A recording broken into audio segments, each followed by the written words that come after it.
नमस्कार, मैं जसवीर सिंह। आज हमारा टॉपिक रहेगा प्रियतम।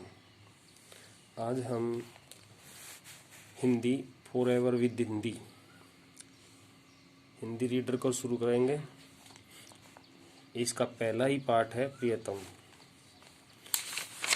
प्रियतम जो है हिंदी के प्रसिद्ध कवि हैं निराला जी, उनकी कविता है। ये हिंदी में सबसे पहले छंदमुक्त काव्य की रचना इन्होंने ही शुरू की, निराला जी ने। तो ये कविता जो है भगवान विष्णु और नारद जी के बारे में है। इसको हम शुरू करते हैं।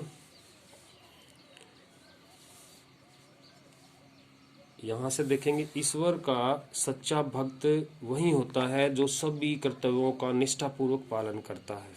इन्होंने परिभाषा भी बताई है कि ईश्वर का सच्चा भक्त वही होता है जो अपने सभी कर्तव्यों का निष्ठापूर्वक, यानी पूरी निष्ठा से, उसमें कोई चीटिंग नहीं, पूरी निष्ठापूर्वक पालन करता है और भक्ति का सच्चा स्वरूप कर्म करते हुए ईश्वर का नाम स्मरण करने में निहित है। सच्ची भक्ति कैसी है? जो कर्म करते रहें और ईश्वर का नाम भी लेते रहें। भगवान विष्णु ने उस किसान को अपना प्रिय भक्त माना जो सुबह से शाम तक खेती करते हुए अपने सांसारिक कर्तव्यों का निष्ठापूर्वक निर्वाह करते हुए दिन में केवल 3 बार अपने इष्ट देव के मधुर नाम का स्मरण करता है। अब यहाँ पर एक पंक्ति आप देख रहे होंगे, निर्मल अंतकरण ही सर्वोत्तम ईश्वर है।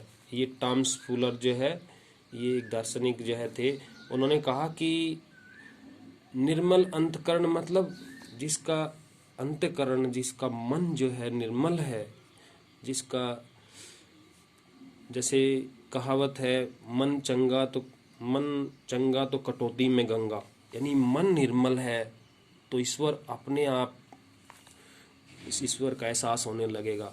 निर्मल अंतकरण ही सर्वोत्तम ईश्वर है, यानी हमारे मन की स्थिति जितनी अच्छी हो जाएगी उतनी अच्छी स्थिति जो है हमें ईश्वर के निकट ले जाएगी। अब हम कविता शुरू करते हैं।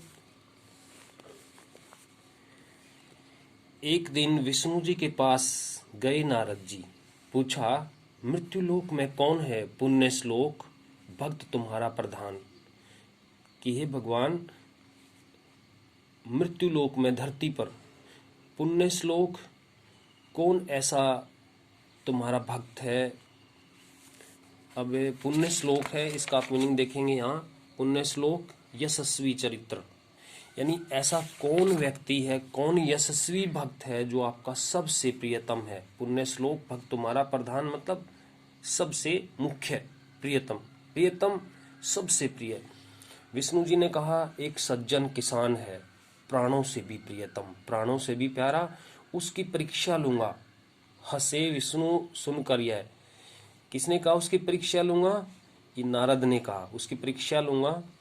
हंसे विष्णु सुनकर यह, कहा कि ले सकते हो। नारद जी चल दिए, पहुंचे भक्त के यहाँ। देखा हल जोत कर आया वह दोपहर को, दरवाजे पहुंचकर राम जी का नाम लिया। स्नान भोजन करके फिर चला गया काम पर, शाम को आया दरवाजे पर फिर नाम लिया।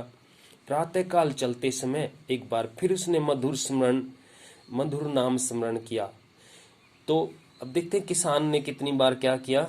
दरवाजे पर जैसे नारद जी पहुंचे तो स्नान भोजन करके, जैसे कहते हैं ना, पहुंचे भक्त के यहाँ, देखा हल जोत कर आया वह दोपहर को, दोपहर थी, दोपहर को आया, राम जी का नाम लिया। स्नान भोजन करके फिर चला गया काम पर, शाम को फिर नाम लिया और प्रातःकाल फिर नाम लिया जो है, मधुर नाम स्मरण। ये 3 बार उसने जो है किसान ने नाम स्मरण किया। अब बस केवल 3 बार नारद चकरा गए, किंतु भगवान को किसान ही ये याद आया। अब नारद जी सोचने लगे इसमें किसान में क्या विशेष बात है, ये प्रियतम क्यों है, सिर्फ 3 बार तो नाम लिया है उसने। गए विष्णु लोक, बोले भगवान से, देखा किसान को दिन भर में 3 बार नाम उसने लिया है। विष्णु बोले नारद जी, आवश्यक दूसरा एक काम आया है, तुम्हें छोड़कर कोई और नहीं कर सकता। साधारण विषय यह है, बाद को विवाद होगा। ये तो साधारण सी बात है, इसको बाद में विवाद करेंगे। एक जरूरी काम आ गया, बहुत जरूरी, जिसे आप ही कर सकते हो। तो विष्णु जी काम पे भेजते नारद जी को। तब तक यह आवश्यक कार्य पूरा कीजिए। तेल पूर्ण पात्र, यह तेल से भरा हुआ ये पात्र जो है, ये बर्तन जो उन्होंने दिया, पात्र जो है वो लेकर प्रदक्षिणा कराइए भूमंडल की, पूरे भूमंडल की प्रदक्षिणा परिक्रमा करके आइए।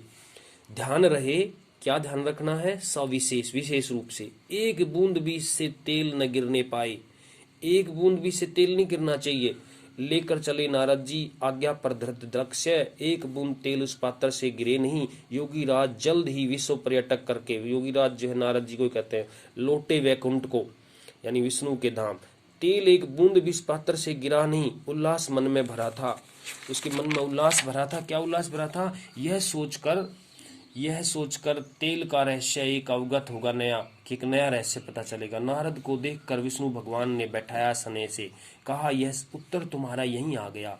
बतलाओ, पात्र लेकर जाते समय कितनी बार नाम इष्ट का लिया? एक बार भी नहीं। संकित हृदय से कहा नारद ने विष्णु से, काम तुम्हारा ही था, ध्यान उसी में लगा था, नाम फिर क्या लेता? और विष्णु ने कहा नारद, उस किसान का भी काम मेरा ही दिया हुआ है।